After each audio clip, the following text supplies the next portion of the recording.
हामी चाहिँ भ्लग बनाउँदै ढिला भएछ कि त्यही भएर झोला समातेर कि दौडैछौँ हामी।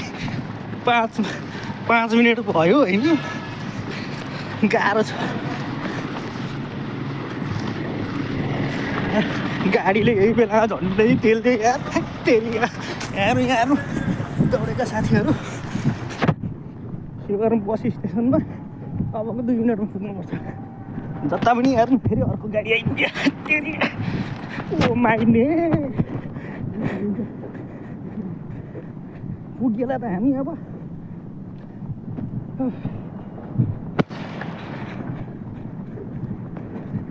दौडिया छौँ पिँडुला फुटिसक्यो। म त अलि सकिनँ है, तपाईँहरू गएर गाडी रोक्दै गर्नु।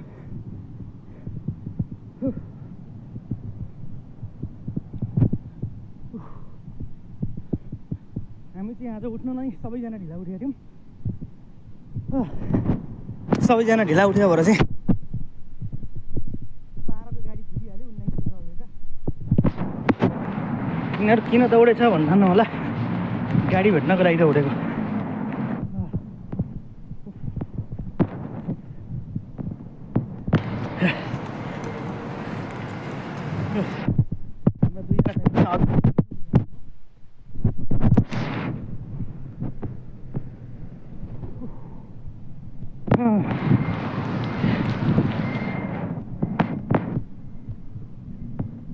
तपाईँहरू पनि उठ्नु भयो होला, भर्खरै उठ्नु भयो होला नेपालमा।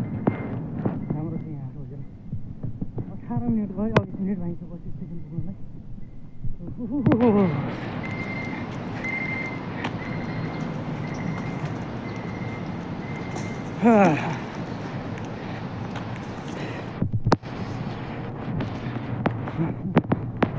ल तपाईँहरूको दिन शुभ रहोस्, सुस्थ रहनुहोस्, व्यस्त रहनुहोस्।